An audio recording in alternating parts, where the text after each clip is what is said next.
नमस्कार, आदाब, सत श्री अकाल और अस्सलाम वालेकुम। मैं हूं मोहम्मद अहमद काज़मी, लेकर आया हूं आपका पसंदीदा कार्यक्रम ग्लोबल न्यूज़। आज एक बड़ी खबर यह है कि ईरान और तुर्की के प्रेसिडेंट्स हसन रूहानी और रजब तैयब अर्दगान ने इलाके की प्रॉब्लम्स के हल पर जोर दिया है। दोनों लीडर्स के बीच टेलीफोनी बातचीत के दौरान इस बात पर जोर दिया गया है कि ईरान और तुर्की इलाके और मुस्लिम मुल्कों के दरमियान दो बड़ी ताकतें हैं और इलाकाई मसाइल के हल में इनका अहम रोल है। ईरान के पारस टुडे ने न्यूज़ एजेंसी तस्नीम के हवाले से रिपोर्ट दी है कि प्रेसिडेंट हसन रूहानी ने कल वेडनेसडे को अपने तुर्क काउंटरपार्ट रजब तैयब अर्दगान के साथ टेलीफोन पर बातचीत में उन्हें तुर्की सरकार और तुर्की के लोगों को ईद उल अजहा की मुबारकबाद दी और कहा कि बड़ी अच्छी बात है कि आज कारोबारी और सियासी समेत दूसरे मैदानों में दोनों पड़ोसी मुल्कों के बीच अच्छे ताल्लुकात मौजूद हैं।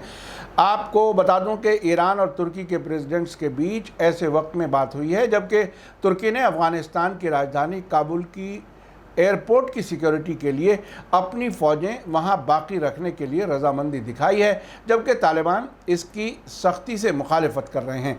हाल ही में ईरान की राजधानी तेहरान में अफ़गान सरकार और तालिबान के बीच 2 दिन की अमन कॉन्फ्रेंस हुई थी जिसमें दोनों ने बातचीत जारी रखने के लिए तय किया था।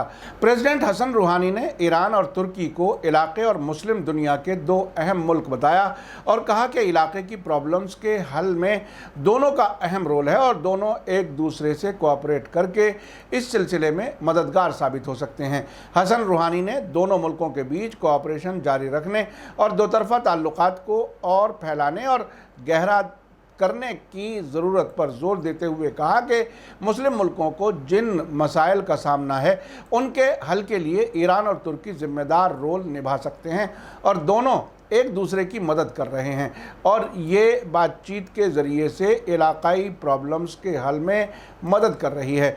तुर्की के प्रेसिडेंट रजब तैयब अर्दगान ने इस बातचीत में ईरानी सरकार और अवाम को ईद उल अजहा की मुबारकबाद दी और कहा कि दोनों मुल्कों के ताल्लुकात को मजबूत किए जाने का काम जारी है और साथ ही उन्होंने आने वाले वक्त में दोनों मुल्कों के बीच कोऑपरेशन की जारी रहने की ज़रूरत पर जोर दिया और कहा कि तुर्की और ईरान इलाके के और इंटरनेशनल मामलों के बारे में एक जैसा नज़रिया रखते हैं। साथ ही तुर्की के प्रेसिडेंट ने ताल्लुकात को आगे बढ़ाने और मजबूत बनाए जाने के लिए ईरान के प्रेसिडेंट हसन रूहानी की पिछले 8 वर्षों की कोशिशों की तारीफ़ की और आने वाले वक्त में दोनों मुल्कों के बीच ताल्लुकात को बेहतर बनाए जाने और आपसी कोऑपरेशन के जारी रखने पर जोर दिया।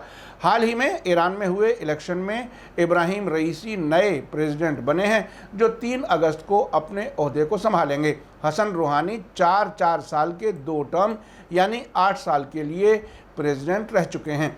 आपको याद दिला दूं कि अगर आपने अभी तक media star world YouTube channel subscribe नहीं किया है तो सब्सक्राइब कर लें और घंटी दबाना ना भूलें और अगर आप हमें फेसबुक पर देख रहे हैं तो हमारे पेज को लाइक करें ताकि हमारी हर नई वीडियो की खबर आपको सही वक्त पर मिल सके।